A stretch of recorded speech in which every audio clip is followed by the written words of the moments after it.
In 1804, there was a man by name Andreas Riis. Andreas Riis was a missionary that hailed from Denmark. He came all the way to Ghana. Andreas Riis came to Ghana. He arrived in Gold Coast in 1832. And when he arrived in Gold Coast, at that time Ghana was called Gold Coast, he came with several of his friends. He came hoping and expecting that there will be what? Souls in Ghana, that he will convert them to Christ and that there will be revival. And his expectation was quick. He was having quicker expectations. So he came with a number of them. He came with a number of his European colleagues that were also missionaries. And the desire was that they must what? Colonize Ghana under the wing of Christ. They wanted us to be born again. And when they came at that time, in 3 years, he lost all his friends plus his family. All of them died to malaria. In 3 years, everybody died. And then the people in Ghana at that time at Aquapim, they said that it is the ghosts that are cursing them. They said the ghosts of the land are angry with Andreas and his friends. They said the ghosts are not happy with them. So they were excited and they were jubilating. And then these missionaries, after a few years, he traveled back to where he came from. And then he searched for a group of people. He didn't give up. But when he went back, he made a statement. He said, Gold Coast cannot be colonized by white men. I know how to colonize them. And he went to India. There were people that were into slavery. He delivered them. He rescued them from the slavery. Trained them as missionaries. 24 of them, he brought them to Ghana and they colonized Ghana. He said, if the white man stayed in Ghana, they will not survive. Gold Coast cannot be colonized by white men, but I know how. I know how to get these people receive the gospel. So he left Aquapim at that time and went and brought these 24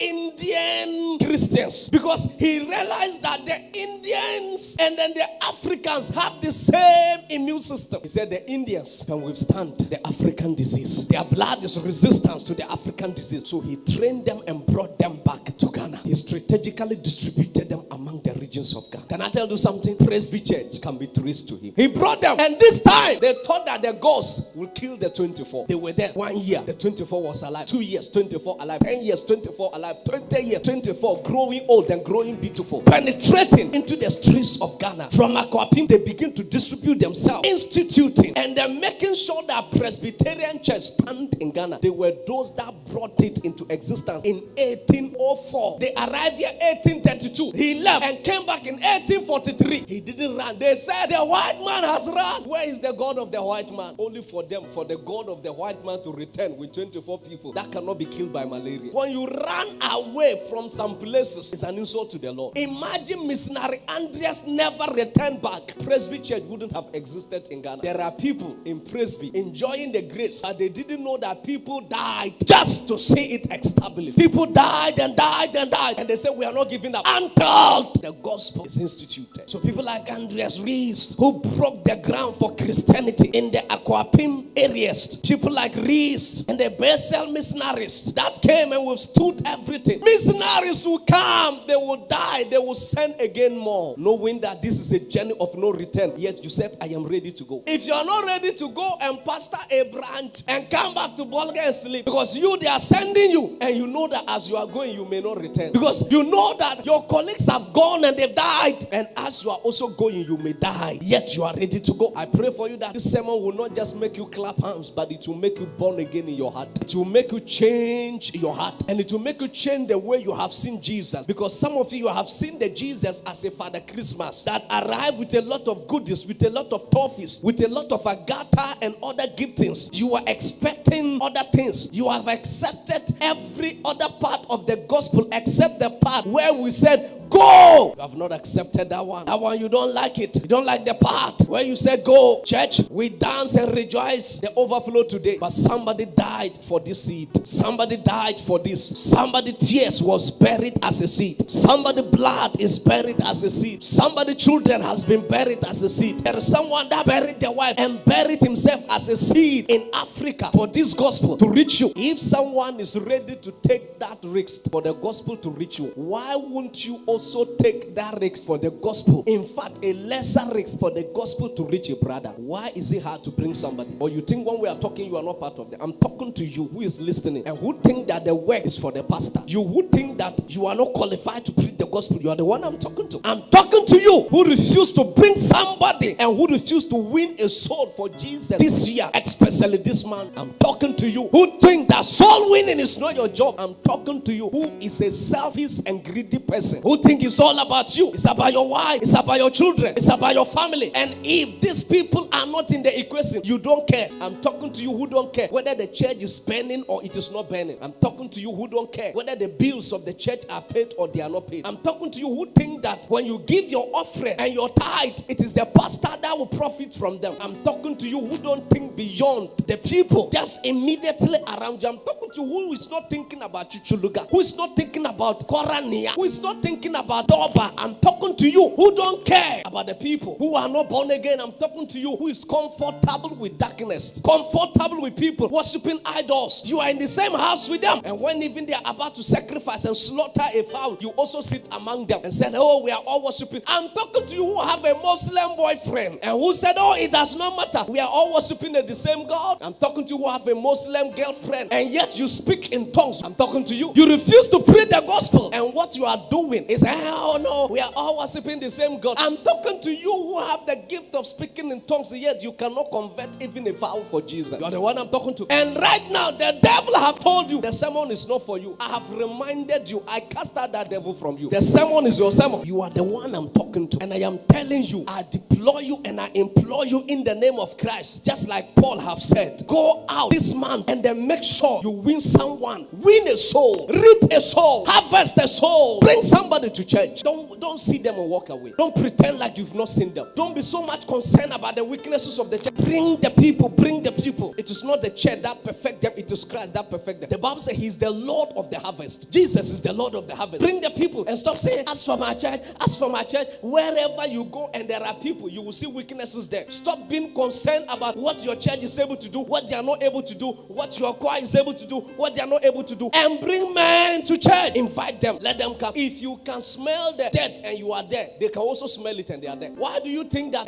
we'll bring people, you sack them? Nobody sack anybody. The people that brought the gospel to Africa were not perfect, but they were ready and available. God is not looking for a perfect vessel. Even if you are perfect, it will be beautiful. But he's so much interested on